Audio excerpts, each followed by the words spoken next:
بسم اللہ الرحمن الرحیم۔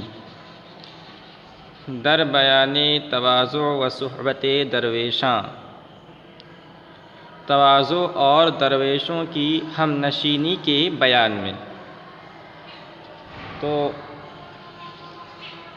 دو چیزوں کا بیان ہے۔ ایک ہے تواضع۔ تواضع کے معنی آتے ہیں اپنے آپ کو چھوٹا سمجھنا، اپنے آپ کو دوسروں کے مقابلے میں حقیر سمجھنا۔ یہ تکبر کی ضد ہے۔ تکبر کے اندر آدمی اپنے آپ کو دوسروں سے اعلیٰ ارفع سمجھتا ہے، اپنے آپ کو دوسروں سے بڑا سمجھتا ہے، اور تواضع کے اندر آدمی اپنے آپ کو چھوٹا سمجھتا ہے۔ یہ بہت بڑی صفت ہے۔ اگر انسان کے اندر یہ صفت پیدا ہو جائے تو بہت ساری بیماری، روحانی بیماری جو ہمارے اندر انسان کے اندر پیدا ہو جاتی ہیں اس کا خاتمہ ہو جائے۔ اس میں سے ایک تکبر ہے۔ تکبر، اگر آدمی کے اندر تواضع ہے تو اس آدمی کے اندر تکبر نہیں ہوگا۔ حدیث شریف کے اندر آیا ہے کہ جناب سرور دو عالم صلی اللہ علیہ وسلم نے ارشاد فرمایا، من تواضع للہ رفعہ اللہ، کہ جو اللہ کی رضامندی کے لیے شرط ہے اس کے اندر کہ آدمی تواضع اختیار کرے تو دوسروں کو خوش کرنے کے لیے نہیں بلکہ اللہ کو خوش کرنے کے لیے۔ جو اللہ کو خوش کرنے کے لیے تواضع اختیار کرتا ہے رفعہ اللہ، تو اللہ اس کو بلند کرتا ہے۔ آگے اس کی وضاحت ہے کہ وہ لوگوں کی نگاہ کے اندر چھوٹا ہوتا ہے، لوگ اسے چھوٹا سمجھتے ہیں اس لیے کہ وہ تواضع اختیار کیا ہوا ہوتا ہے، لیکن وہ اللہ کی نگاہ میں بہت بڑا ہوتا ہے۔ تو یہ بہت اچھی صفت ہے، بہت۔ اور دوسری چیز ہے درویشوں کی صحبت۔ درویش یعنی اللہ والے، تو اللہ والوں کی صحبت میں جا کر کچھ وقت گزارنا چاہیے۔ اور صوفیہ جو اللہ والے ہوتے ہیں اس کو ایسے سمجھاتے ہیں، یعنی اگر ہم نیک لوگوں کی صحبت میں رہیں گے تو اس کا ہم پر کیا فرق پڑے گا۔ اس کو سمجھاتے ہیں کہ جو خربوزہ ہوتا ہے، خربوزہ جب پکنا شروع ہوتا ہے تو کیسے پکتا ہے؟ پہلے ایک خربوزہ پکتا ہے، پیلا ہو جاتا ہے، اس خربوزے کو دیکھ کر کھیت کے اندر جتنے بھی خربوزے ہوتے ہیں اس کو دیکھ کر پکنا شروع ہوتے ہیں۔ ایک خربوزہ پکتا ہے، پیلا ہوتا ہے، پھر دوسرا اس کو دیکھ کے پیلا ہوتا ہے، پھر تیسرا پیلا ہوتا ہے، اس طرح سلسلہ چلتا ہے۔ تو خربوزے کو دیکھ کر جس طرح خربوزہ رنگ بدلتا ہے، اسی طرح ہم اگر اللہ والی کی صحبت میں کچھ وقت گزاریں، ان کی زیارت کے لیے جائیں، تو ان کو دیکھ کر ہماری زندگی کے اندر بھی تبدیلی آئے گی۔ جیسے ان کے دل کے اندر دنیا سے بے رغبتی ہوتی ہے، اللہ تعالیٰ کی طرف رجوع ہوتا ہے، اسی طرح ہماری زندگی کے اندر بھی یہ صفات آنی شروع ہو جائیں گی۔ اس لیے کہتے ہیں کہ آدمی جب تک بزرگوں کی صحبت میں نہیں ہوتا ہے تب تک اس کی کامل تربیت نہیں ہوتی۔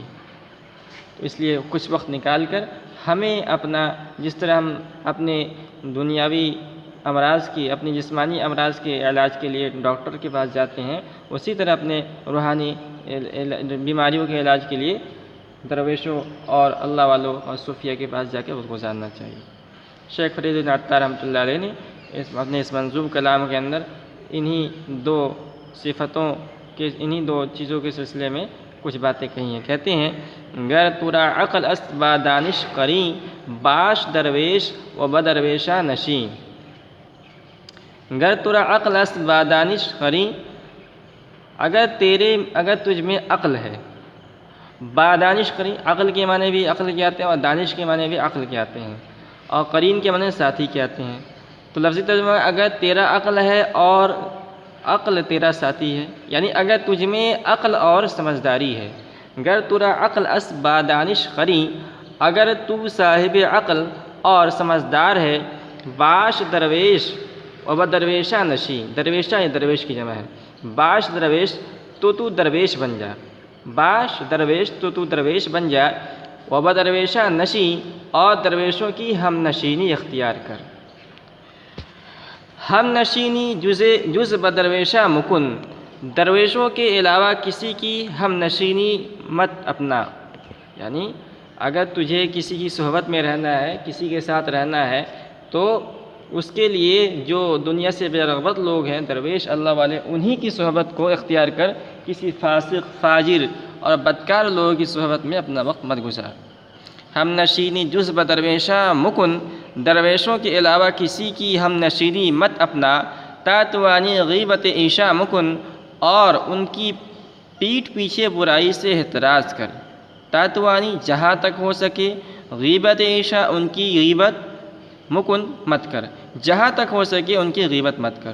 تو یہ بھی ایک بہت بڑی بیماری ہے ہمارے معاشرے کے اندر کہ کچھ لوگوں کو تو یہ توفیق نہیں ہوتی ہے کہ وہ کسی اللہ والے کی خدمت میں جائیں، ان کی زیارت کریں، کچھ وقت ان کے ساتھ گزاریں، یہ توفیق تو نہیں ہوتی ہے، الٹا وہ ان لوگوں کی برائی بیان کرنا شروع کر دیتے ہیں کہ فلاں جو پیر صاحب ہیں وہ تو ایسے ہیں، ان کے اندر یہ خرابیاں ہے، وہ ڈھونگی ہیں، اور بھی قسم قسم کے جملے کسے جاتے ہیں۔ تو یہ ان کی بدبختی کی دلیل ہے۔ ان کے اس کہنے کی وجہ سے اس درویش اللہ والے کو کوئی فرق تو نہیں پڑے گا، لیکن ان کی عاقبت خراب ہو جائے گی۔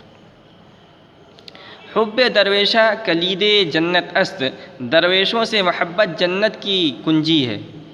دشمن عیشا سزائے لعنت است، اور ان سے دشمنی باعث لعنت ہے۔ باعث لعنت ہے یعنی اگر کوئی ان سے درویشی اختیار کرتا ہے، دشمنی اختیار کرتا ہے، تو اس پر اللہ کی لعنت ہوتی ہے، وہ اللہ کی رحمت سے دور ہو جاتا ہے۔ ایک حدیث شریف کے اندر ہے کہ جو کسی اللہ کے ولی سے دشمنی کرتا ہے وہ گویا اللہ سے جنگ کی دعوت دیتا ہے، اس لیے کسی اللہ والے سے تو دشمنی کرنی نہیں چاہیے، اور اپنے دل میں ان کے خلاف بغض بھی نہیں رکھنا چاہیے۔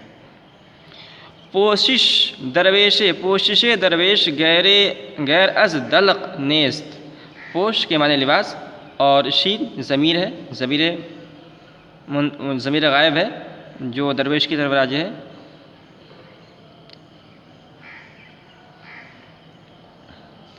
تو پوشش درویش غیر از دلق کے معنی گدڑی کے آتے ہیں، کمبل کے آتے ہیں۔ پوشش درویش غیر از دلق نیست، درویش کا لباس محض گدڑی ہے، درویش کا لباس گدڑی کے علاوہ نہیں ہے، یعنی صرف گدڑی ہے۔ در پے کام و ہوائے خلق نیست، پے کے معنی مقصد، در پے کام کے معنی مقصد اور پے کے معنی لیے۔ در پے کام و ہوائے خلق نیست، دوسری خلق کے سے مراد دوسری مخلوق، در پے کام و ہوائے خلق نیست، دوسرے مخلوق کی طرح مقصد اور خواہش نفسانی کے فکر میں نہیں رہتے ہیں۔ در پے کام و ہوائے خلق نیست کہہ رہے ہیں دوسری مخلوق کی طرح مقصد و خواہش کی فکر میں لگے رہنا نہیں ہے۔ ان کا جو طرۂ امتیاز ہے، امتیازی ان کا جو شعار ہے وہ یہ ہے کہ وہ ان کے پاس پھٹا پرانا کپڑا ہوتا ہے اور ایک اوڑھنے کے لیے گدڑی ہوتی ہے۔ تو یہ اس زمانے کے اندر، پہلے زمانے میں جو صوفیہ کا زمانہ خاص طور پر گزرا ہے، اس زمانے میں یہ ان کا شعار ہوا کرتا تھا۔ مرتا ننہد و فرق نفس پائے، یہ فرق کے معنی مانگ کے آتے ہیں۔ آدمی جب بال کو سنوارتا ہے، کنگھا کرتا ہے، تو درمیان میں یا کنارے میں جو مانگ نکالتا ہے اس کو عربی زبان میں فرق کہتے ہیں، اور یہ فارسی میں بھی استعمال ہوتا ہے۔ تو کہہ رہے ہیں مرتا ننہد بفرق نفس پائے، بفرق نفس پائے، آدمی جب تک نفس کے مانگ پر پاؤں نہ رکھے، نفس کے مانگ پر پاؤں نہ رکھے یعنی اپنے نفسانی خواہش کو کچل نہ دے۔ رہ کجا یابد بدرگاہ خدائے، بارگاہ خداوندی کا راستہ کیسے پا سکتا ہے؟ اللہ کا وہ راستہ نہیں پا سکتا، اللہ تک نہیں پہنچ سکتا، اللہ کی معرفت اسے حاصل نہیں ہو سکتی۔ مرد رہ، اس کا مضاف الیہ محذوف ہے، مرد رہ خدا، مرد رہ در بند قصر و باغ نیست، کہ راہ خداوند کا راہ رو، یعنی متلاشی، اللہ تعالیٰ کی معرفت کو حاصل کرنے والا، کوشش کرنے والا۔ مرد راہ خداوندی کا راہ رو، در بند قصر و باغ نیست، محل اور باغ کی طلب کا اسیر نہیں ہوتا ہے، قیدی نہیں ہوتا ہے۔ در دل او غیر در دو داغ نیست، اس کے دل میں اللہ تعالیٰ کی محبت کے در دل او غیر درد و داغ نیست، در دل او اس کے دل میں غیر درد و داغ نیست، اللہ تعالیٰ کی محبت کے درد اور داغ کے علاوہ کچھ نہیں ہوتا ہے۔ اس کے دل کے اندر صرف اللہ کی محبت ہوتی ہے، اسی کا درد ہوتا ہے، اسی کی داغ ہوتا ہے۔ گر عمارت راہ بری بر آسماں، اگر سے تعمیر آسمان تک لے جائے، یعنی آدمی بلڈنگیں بنا لے، لمبی چوڑی لمبی لمبی عمارتیں بنا لے، عاقبت زیر زمین گردی نہاں، لیکن تجھے آخر کار زمین کے نیچے چھپنا ہے۔ عاقبت زیر زمین، لیکن آخر کار زمین کے نیچے گردی نہاں، تجھے چھپنا ہے۔ تو اگر آدمی 100 منزلیں عمارت بنا لے، لیکن اس کی منزل، آخری جو منزل ہوگی، وہ آخری منزل 2 گز زمین کا ٹکڑا ہوگا، 2 گز زمین کے اندر اسے پیوند خاک ہونا پڑے گا۔ گرچو رستم شوکت و زورت بود اگر چو رستم شوکت و زورت بود، اگرچہ تیری طاقت، شوکت طاقت اور زور کے معنی بھی طاقت، دونوں مترادف ہے۔ تو اگرچہ تیری طاقت و دبدبا، چو رستم، رستم کے معنی بود ہو، رستم ایک بہت بڑا پہلوان گزرا ہے، تو اس کو ضرب المثل میں پیش کیا جاتا ہے۔ بہادری کے سلسلے میں اس کا نام لیا جاتا ہے، جیسے سخاوت کے سلسلے میں حاتم طائی کا نام لیا جاتا ہے۔ تو کہہ رہے ہیں اگرچہ تیری طاقت اور دبدبا رستم کے مانند ہو، جائے چو بہرام در گورت بود، اگرچہ تیرا مقام بہرام گور بادشاہ جیسا ہو،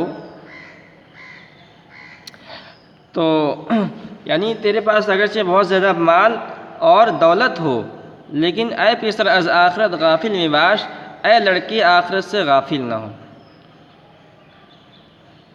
با متاعی جہاں خوش دل می باش، دنیاوی ساز و سامان سے خوش دل و مسرور نہ ہو۔ تو تیرے پاس بلڈنگ، عمارت، دبدبا، شان و شوکت سب کچھ ہو، لیکن اے پیسر از آخرت غافل میں باش، اے لڑکے آخرت سے غافل نہ ہو۔ با متاعی جہاں خوش دل میں باش، دنیاوی ساز و سامان سے خوش دل و مسرور نہ ہو، یعنی دنیا کے سامان سے دل نہ لگا، دل لگائے گا تو ایک دن تجھے چھوڑ کے جانا ہوگا، اس لیے یہ دنیا دل لگانے کی جگہ نہیں ہے۔ در بلیات جہاں سب بار باش، دنیا کے مصائب پر صبر کر، گاہے نعمت شاکر جبار باش۔ جبار اللہ تعالیٰ کے اسماء الحسنی میں سے ایک نام ہے، صفاتی ناموں میں سے ایک صفاتی نام ہے۔ گاہے نعمت شاکر جب نعمت گاہے نعمت شاکر جبار باش، کبھی اللہ تعالیٰ کی نعمت کا شکر بھی ادا کر۔ تو دونوں چیزیں ہیں، صبر بھی انسان کے اندر ہونی چاہیے اور شکر بھی ہونی چاہیے۔ اللہ نے دونوں کی طرف قرآن میں اشارہ فرمایا۔ پہلی کی طرف وَلَنَبْلُوَنَّكُمْ بِشَيْءٍ، لام تاکید بانون تاکید ثقیلہ کے ساتھ اللہ نے فرمایا ضرور بضرور میں تمہیں آزماؤں گا۔ بِشَيْءٍ مِّنَ الْخَوْفِ، خوف سے، وَالْجُوعِ، بھوک سے، وَنَقْصٍ مِّنَ الْأَمْوَالِ وَالْأَنفُسِ وَالثَّمَرَاتِ، اور جان و مال میں اور پھلوں میں کمی سے، یعنی ہر طرح کی مصائب انسان پر آئیں گی۔ لیکن آگے اللہ نے یہ فرما دیا وَبَشِّرِ الصَّابِرِينَ، صبر کرنے والوں کو خوشخبری ہے۔ اور ساتھ میں یہ بھی فرمایا کہ وَلَئِن شَكَرْتُمْ لَأَزِيدَنَّكُمْ، اگر تم میرا شکر ادا کرو گے تو میں نعمتوں کے اندر اضافہ کروں گا۔ اس لیے انسان کے اندر دونوں صفت ہونی چاہیے، صبر کی صفت بھی ہونی چاہیے اور شکر کی بھی صفت ہونی چاہیے۔